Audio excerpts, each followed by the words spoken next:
La piste d'essai de Fiorano, le circuit privé de Ferrari, à 2 pas de l'usine de Maranello. C'est là, dans le Saint des Saints, ce temple dédié à la Formule 1 et à la mise au point des prototypes, que nous avons rendez-vous avec la dernière création de la prestigieuse marque italienne.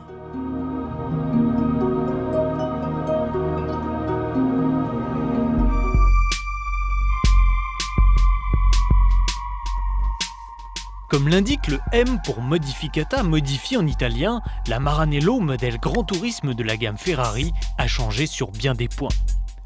Ne vous attendez cependant pas à des transformations spectaculaires côté carrosserie. Dessinée par Pininfarina, la ligne de la Maranello n'a en effet pas pris une ride. Elle demeure un des grands classiques du genre et n'a donc subi que de très légères améliorations. Elle concerne principalement les différentes prises d'air avant dans le but d'améliorer le flux aérodynamique, les roues aux dessins différents et les phares peints dans la couleur de la carrosserie.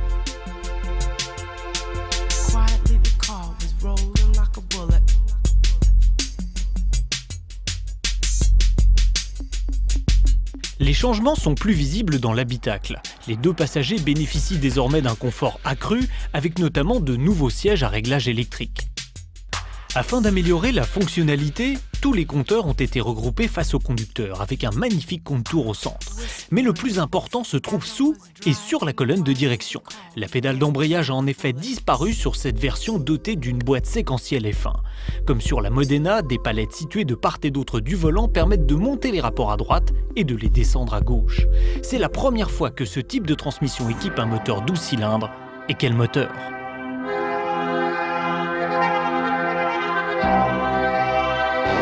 Comme l'indique l'appellation 575, cet orage mécanique affiche une cylindrée de 5 litres 75, 250 cm3 de plus que l'ancienne 550 Maranello, qui lui permettent de franchir la barre des 500 chevaux, 515 exactement, et des 60 kg de couple.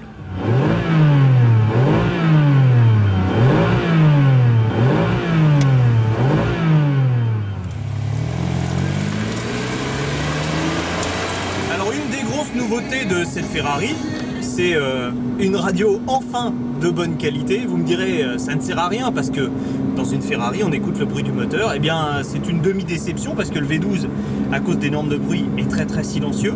Il y a une autre différence aussi par rapport au modèle précédent, c'est la finition. Cette fois, c'est plutôt nettement mieux, avec une qualité de fabrication qui est pas loin des voitures allemandes. On n'est pas encore au niveau d'une Porsche, mais c'est beaucoup mieux que l'ancienne Maranello.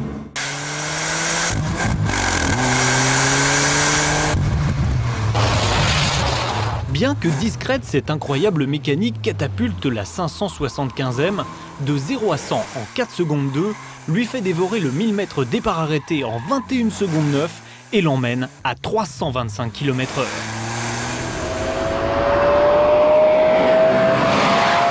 Mais attention, malgré ses performances exceptionnelles, la Maranello n'est pas une voiture de course. La piste de Fiorano, par exemple, n'est pas son terrain de jeu favori.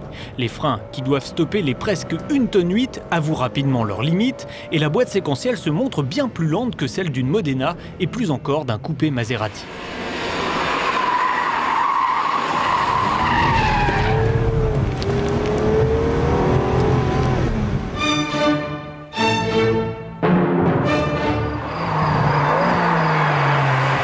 Pour retrouver plus de sérénité et disons-le de plaisir, il faut regagner la route. Là, sur chaussée dégagée, vous pouvez dire adieu à votre permis et ce ne sont pas les virages qui ralentiront beaucoup le rythme d'enfer que peut soutenir la 575 Maranello. Dotée de nouvelles suspensions pilotées et de pneus plus larges, montée sur des jantes de 18 pouces, la voiture offre en effet un comportement très équilibré et sans surprise. Seul le freinage, une fois encore, appelle quelques critiques, mais les futurs heureux propriétaires ne joueront sûrement pas les Fangio sur route sinueuse.